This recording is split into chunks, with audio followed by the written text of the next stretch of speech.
اللہ الرحمن الرحیم۔ عزیز طلباء و طالبات السلام علیکم۔ میں لیکچرر پروین عابد آپ سے مخاطب ہوں۔ Army public school and college Badin میں عرصہ 29 برس سے شعبہ اردو سے وابستہ صحیح حاصل کی جدوجہد میں مصروف عمل ہوں۔ امید ہے آپ سب بخیر و عافیت خوش و خرم ہوں گے۔ اللہ آپ کو ہمیشہ خوش رکھے اور طلب علم کے جذبے سے سرشار حصول علم کے لیے کمر بستہ ہوں گے۔ ہمارا آج کا لیکچر جماعت نحم کی اردو لازمی کا دوسرا سبق ہے، امید کی خوشی۔ مصنف سر سید احمد خان، مضامین سر سید سے ماخوذ، صنف ادب مضمون۔ صنف ادب نثر کی بے شمار اقسام ہیں، جس میں سے ایک قسم مضمون ہے۔ مضمون سادہ، مدلل، بامعنی اور سلیس تحریر کو کہتے ہیں اور اس میں کسی بھی موضوع پر اظہار خیال کیا جا سکتا ہے۔ اردو مضمون نگاری کا موجد سر سید احمد خان کو قرار دیا گیا ہے۔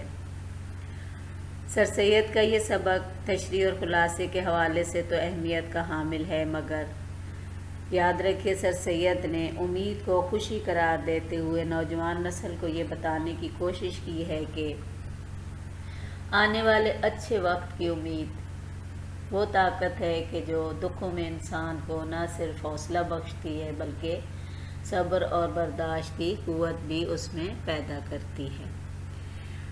آئیے باقاعدہ آغاز کرتے ہیں۔ سب سے پہلے مقاصد، پھر مہارتیں، پھر اس کے بعد مختصر مصنف کا احوال اور پھر باقاعدہ سبق کا آغاز۔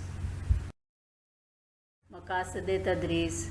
طلباء اس قابل ہوں گے کہ صنف ادب مضمون سر سید احمد خان کی اردو ادب میں اہمیت اور ان کے طرز تحریر سے آگاہ ہو سکیں گے۔ لغت کے ذریعے سبق سے مشکل الفاظ کے معنی لکھنے کے اہل ہوں گے۔ سبق کے متن کو مد نظر رکھتے ہوئے انفرادی طور پر مشقی اور معروضی سوالات حل کرنے کے اہل ہوں گے اور سبق کے متن کو سمجھ کر اقتباس کی تشریح لکھنے کے بھی قابل ہوں گے۔ اس کے علاوہ اپنی تخلیقی صلاحیتوں کو بروئے کار لاتے ہوئے سبق کا خلاصہ تحریر کر سکیں گے۔ تدریسی مہارتیں۔ طلباء اس قابل ہوں گے کہ سمعی و بصری صلاحیتوں میں مہارت، تحریری و تخلیقی صلاحیتوں میں مہارت، تفہیمی صلاحیتوں اور اخلاقی اقدار کی نشو و نما اور مرکزی خیال اخذ کرنے اور واقعہ نگاری میں مہارت۔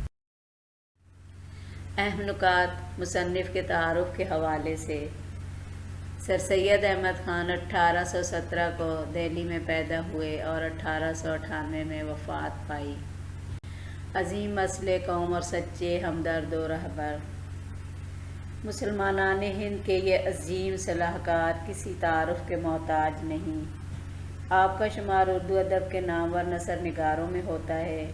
دائرہ ادب نہایت وسیع، مقصدیت، بے ساختگی اور سادگی چند ایسی خصوصیات ہیں کہ مطالعے کے بعد قاری کے ذہن پر نقش ہو جاتی ہیں۔ اردو کی لامتناہی ترقی آپ ہی کی مرہون منت ہے۔ سر سید چونکہ قوم کے سچے ہمدرد تھے، اس لیے رہنمائی بھی صحیح سمت کی طرف کی اور بہترین رہبر ثابت ہوئے۔ تحریک علی گڑھ میں عظیم کردار۔ سر سید مسلمانوں کی حالت کو سدھارنا چاہتے تھے، اس خیال کے ساتھ مسلمانوں کی آئندہ نسلوں کے لیے فلاح کا جو راستہ متعین کیا وہ جدید تعلیم سے تعلق رکھتا تھا۔ آپ نے آکسفورڈ اور کیمبرج کی طرز پر ہندوستان میں مسلمانوں کے لیے علی گڑھ تحریک کا آغاز کیا اور نئی درسگاہ قائم کی جس کا نام علی گڑھ کالج رکھا۔ یہ نہ صرف علمی درسگاہ تھی بلکہ مسلمانوں کے لیے ایک بہترین سیاسی مرکز بھی تھا۔ جو طالب علم یہاں سے فیض یاب ہوئے انہوں نے ہی مسلم لیگ بنائی اور یہی جماعت پاکستان کے وجود کی ضامن بنی۔ دوسرے معنوں میں تحریک پاکستان کی داستان نے یہیں سے جنم لیا۔ اردو کے عناصر خمسہ میں شمار۔ سر سید نے اپنی ادبی زندگی کا آغاز اپنے اخبار سید الاخبار سے کیا۔ یہ بات اہمیت کی حامل ہے کہ سر سید باقاعدہ ادیب نہیں تھے، لیکن اردو ادب پر اپنے مضامین اور سوچ و فکر کے ذریعے بڑے گہرے اثرات مرتب کیے اور دیگر ادیب و شعراء کے ساتھ مل کر اردو کو نیا انداز عطا کیا اور اپنے مضامین کے ذریعے سچائی سے بھرپور ایک مقصد دیا۔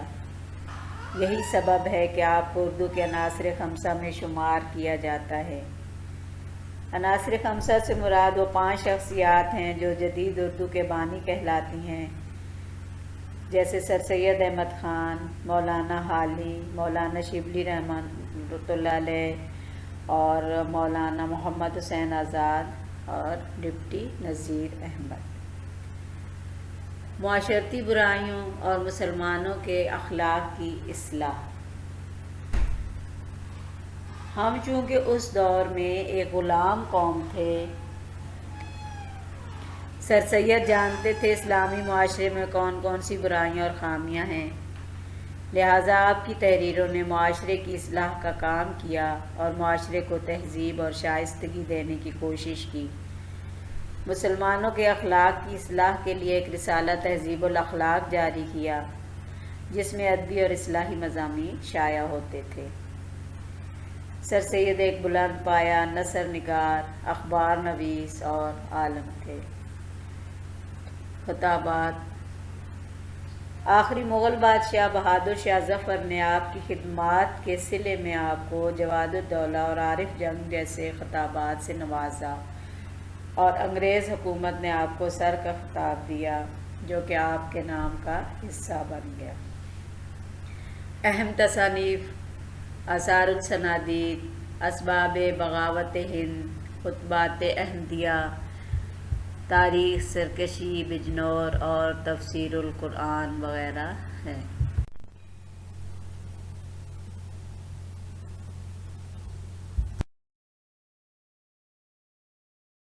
نکات کی جانب بڑھنے سے پہلے ہم سبق کا پس منظر جاننے کی کوشش کرتے ہیں کہ سر سید احمد خان کا یہ مضمون لکھنے کا اصل مقصد کیا تھا۔ سر سید کا یہ مضمون غلامی کے دور کی تحریر ہے اور اسی دور کے پرآشوب حالات کو ظاہر کرتا ہے، جس دور میں مسلمان خستہ حال تھے۔ انگریز اور ہندو اپنے بدلے کی آگ میں جلتے ہوئے مسلمانوں کے خلاف انتقامی کارروائیوں میں مصروف تھے۔ یہ وہ دور تھا کہ مسلمانوں کا کوئی پرسان حال نہ تھا، یہ مصیبت کے مارے منتشر تھے۔ ان کے لیے ایک رہنما کا مسئلہ تھا جو صحیح سمت میں ان کی رہبری کرے۔ ایسے میں حالات کے بدلنے اور ان میں کسی قسم کی تبدیلی کی کوئی امید نظر نہیں آتی تھی۔ اس وقت سر سید نے یہ مضمون لکھا۔ آپ اس مضمون میں مسلمانوں کے اندر ایک ایسی آرزو جگا رہے ہیں جو صرف ان کے دل میں امنگوں اور ولولوں کو ابھارتی ہے اور اس کے ساتھ ساتھ امید کی کرن کی جانب بھی ان کو متوجہ کرتی ہے۔ آئیے اب سبق کے اہم نکات کا جائزہ لیتے ہیں۔ مختصر مضمون مگر 3 حصوں پر مشتمل۔ پہلا حصہ: امید دل کا قرار اور فکریں دور کرنے کا ذریعہ۔ سر سید سبق کے آغاز میں یہ واضح کرتے ہوئے مسلمانوں کی توجہ اس طرف مبذول کرا رہے ہیں کہ آسمانوں کا رب یعنی اللہ تعالیٰ ہی انسان کے دل میں آرزوئیں اور امیدیں ابھارتا ہے۔ ان کی تکمیل کا راستہ بھی وہی دکھاتا ہے، کیونکہ ہر کوئی اسی سے آس لگائے ہوئے ہے۔ وہ ہماری تمام خواہشات کو پورا کرے گا، ہمارے بگڑے ہوئے حالات ضرور بدلیں گے۔ یہ امید کی ضوء یعنی روشنی اللہ ہی ہمیں دکھا رہا ہے۔ اسی کے حکم سے ہر طرف ہریالی اور سرسبز و شاداب گلشنوں کا وجود قائم ہوتا ہے، جو انسانوں کو الفت کا درس دیتا ہے۔ امید ہماری ہر شے پر غالب ہے اور یہ ہر درد کی دوا ہے، اور اسی سے تمام رنج و الم دور ہوتے ہیں اور انسان کو سکون و چین نصیب ہوتا ہے۔ سر سید مسلمانوں کو ہدایت کرتے ہوئے کہ بدحالی سے مایوس نہ ہو، تم کب تک یوں ہی مایوسی کے جنگلوں میں بھٹکتے ہوئے صحیح سمت کی تلاش میں در بدر رہو گے۔ اللہ سے امیدیں باندھو، بھلائی کی، بہتر حالات کی اور منزل مقصود حاصل ہونے کی۔ یہ وہ آس ہے جو پتھریلے ویران اور بیابان جنگلوں اور راستوں سے نکال کر انسان کو سرسبز گلزاروں تک پہنچنے کا سبب بنتی ہے، جہاں گنگناتی میٹھے پانی کی بہتی ندیاں اور خوش الحان پرندوں کی سریلی آوازیں دل و دماغ اور روح تک کو تر و تازہ کر دیتی ہیں۔ دوسرا نقطہ ہے امید، خوشی اور راحت کا سبب۔ سر سید پھر سے ایک مرتبہ مسلمانوں کی آرزوؤں کو جگاتے ہوئے ان کے مردہ دلوں کو زندگی بخشنے کا ذریعہ بن رہے ہیں۔ سر سید کہتے ہیں کہ فرمان الہی ہے، نا امیدی کفر ہے۔ امید ہی وہ ذریعہ ہے جو مایوسی کے گھپ اندھیرے سے نکالتی ہے اور راحت و سکون نصیب ہوتا ہے انسان کو۔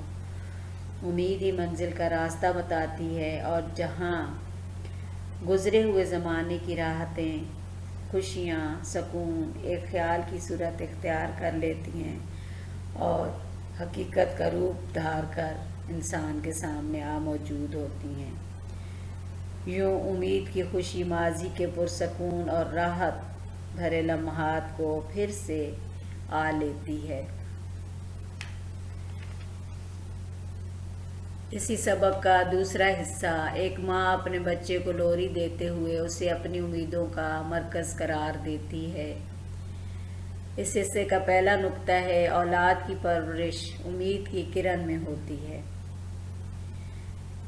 اس حصے میں سر سید ایک ماں کی محبت لوگوں پر واضح کرتے ہوئے اور آرزوؤں کو ایک تمثیل کی صورت دے کر ہمارے سامنے پیش کر رہے ہیں۔ سر سید کے بقول اولاد کی پرورش امید کی روشنی میں ہی ہوتی ہے۔ اگر یہ امید نہ ہو تو ان کو پالنا پوسنا محال ہو جائے، بہت مشکل ہو جائے۔ سر سید یہاں ایک ماں کی محبت کو دکھاتے ہوئے الفاظ کی مٹھاس کا رس گھول رہے ہیں اور کہتے ہیں کہ ایک ماں جو ہر دکھ تکلیف برداشت کرتی ہے اور بے شمار گھریلو کاموں کے ساتھ اپنے بچے کو کیسے سکون سے جھولا جھلاتے ہوئے لوری دیتے ہوئے سلاتی ہے۔ امید کا دامن اس کے ہاتھ میں ہے۔ دکھ برداشت کرتے ہوئے گھریلو کام کاج میں مصروف ہونے کے باوجود بچے کا جھولا جھلاتے ہوئے لوری دیتی اور کہتی ہے کہ تو ہمارے دل کی ٹھنڈک ہے، جو تکالیف ہم نے برداشت کی تجھے کبھی ان کا سامنا نہ کرنا پڑے۔ امید بھری دعاؤں کے ساتھ اور اس کے سائے میں اپنے بچے کو سلاتی ہے، جس میں اس کی تمام آرزوئیں، امیدیں اور دعائیں بھی شامل ہوتی ہیں۔ دوسرا نقطہ اسی صفحے کا، بچے ماں کی آنکھوں کی روشنی اور دل کے چین و سکون کا باعث۔ یہ حقیقت ہے، بچے والدین اور خصوصاً ماں کے دل کا چین اور آنکھوں کا نور ہوتے ہیں۔ یہ ماں بھی اپنے بچے سے بے شمار امیدیں لگائے اسے سلا رہی ہے کہ تم بڑے ہو کر تعلیم یافتہ ہو کر اعلیٰ مقام پاؤ گے اور تمہاری وجہ سے ہمارے گھر میں رونق اور روشنی ہوگی اور خوشیاں آئیں گی، اور تم ہی ہماری تکالیف کو دور کرنے کا اصل سبب بنو گے۔ تیسرا نقطہ، بچے ماں کی امیدوں کا مرکز۔ اسی لوری میں ماں کی امیدوں، وہ امیدیں جو بچے سے وابستہ ہیں، وہ سہانے خواب جو اس نے دیکھے ہیں، سب پایہ تکمیل کو پہنچنے لگتے ہیں، اور ایسے میں والدین کا اس دنیا سے رخصت ہونے کا وقت آ جاتا ہے۔ جب والدین اس دنیا میں نہیں ہوں گے، وہ کہتی ہیں، تو بچوں کی کیا کیفیت ہوتی ہے۔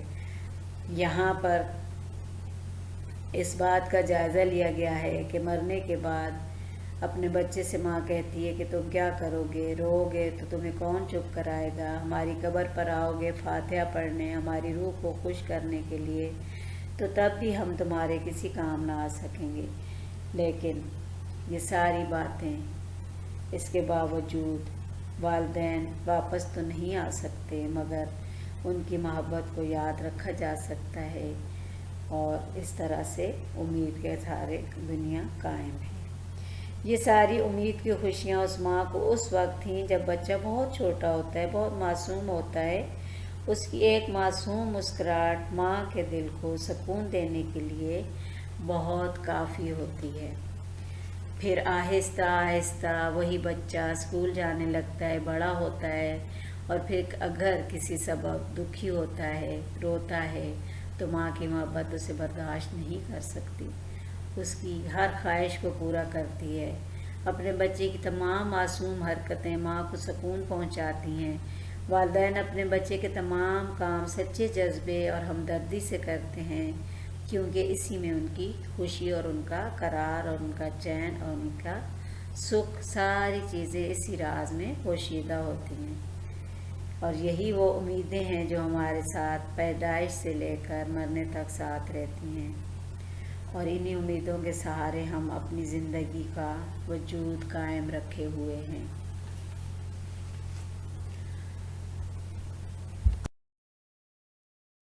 تیسرا حصہ مشہور پیغمبر حضرت یوسف علیہ السلام کا واقعہ صفحہ نمبر 3 پر موجود ہے۔ اس کا نقطہ ہے کہ حضرت یوسف علیہ السلام کے حالات زندگی کے حوالے سے تلقین اور امید کا دامن ہاتھ سے نہیں چھوڑنا۔ دیکھیے، یہ وہ واقعہ ہے جو حضرت یوسف علیہ السلام کا، کہ جس میں سر سید بتاتے ہیں کہ حضرت یوسف علیہ السلام کا یہ وہ واقعہ وہ بیان کرتے ہوئے بتا رہے ہیں کہ جہاں ان کے ستیلے بھائیوں نے حسد کی بنا پر آپ کو ایک اندھے کنویں میں ڈال دیا تھا اور مشہور کر دیا تھا کہ آپ کو کوئی شیر کھا گیا ہے۔ آپ کا خون آلود کرتا جو ہے وہ لوگوں کو دکھایا کرتے تھے۔ حضرت یعقوب علیہ السلام اپنے چہیتے بیٹے سے بہت پیار کرتے تھے۔ ان کی جدائی کے غم میں اتنا روئے کہ آنکھوں کی بینائی گم ہو گئی۔ بعد کے واقعے سے یہ معلوم ہوتا ہے کہ وہاں سے گزرنے والے قافلے کے لوگوں نے آپ کو اس کنویں سے نکالا اور غلام بنا کر مصر کے بازار میں فروخت کر دیا۔ یوں آپ علیہ السلام کو مصر کے بادشاہ نے خریدا، قید کیا اور قید خانے میں ڈال دیا۔ وہ یوسف علیہ السلام کے جن کا چہرہ مبارک ہمیشہ چمکتا دمکتا رہتا تھا، روشن رہتا تھا، ہر لمحہ چمکتا تھا، بالکل پھیکا پڑ گیا، زرد پڑ گیا، کیونکہ غیر قوم، غیر مذہب کے لوگ، قید خانہ، بے یار و مددگار، کوئی مددگار نہیں، کوئی پرسان حال نہیں، لیکن پھر بھی اس قید خانے میں ایک امید کی روشنی، ایک امید کی کرن آپ علیہ السلام کو ہمیشہ نظر آتی تھی، اور اسی کے سارے آپ نے وہاں سے آزادی حاصل کی۔ حاصل سبق یا نتیجہ فکر اس سبق کا کیا ہے؟ سر سید کا اصل مقصد کیا تھا؟ سر سید کا اصل مقصد بے جان دلوں میں امید کا جذبہ پیدا کر کے انہیں مستقبل کی طرف رواں دواں کرنا تھا۔ سر سید کے بقول امید ہی وہ ذریعہ ہے جو مہد سے لحد تک انسان کے ساتھ رہتی ہے، اور امید پر دنیا قائم ہے۔ دوسرا نقطہ، امید ہی ایک ایسا وسیلہ ہے کہ انسان مایوسی کے گھوپ اندھیرے سے نکل کر سرسبز و شاداب گلزاروں میں اپنے آپ کو محسوس کرتا ہے اور راحت و اطمینان پاتا ہے، کیونکہ امید پر دنیا قائم ہے، اور اس سے مراد بھی یہی ہے کہ بہتر وقت کی توقع رکھنا۔ آخر میں ارشاد باری تعالیٰ وَإِنَّ مَعَ الْعُسْرِ يُسْرًا، یعنی بے شک ہر مشکل کے بعد آسانی ہے۔ اور بقول شاعر مجھے ایک شعر یاد آ گیا کہ یہ کہہ کے دل نے میرے حوصلے بڑھائے ہیں، غموں کی دھوپ کے آگے خوشی کے سائے ہیں۔ مجھے امید ہے کہ اس پورے لیکچر کو سننے کے بعد اور سماعت کرنے کے بعد آپ بخوبی مشق حل کرنے کے اہل ہو جائیں گے۔ اگر آپ کے پاس کتاب موجود نہیں بھی ہے تو بھی۔ حصہ معروضی مشقی سوال کا یہ ایک اہم حصہ ہے۔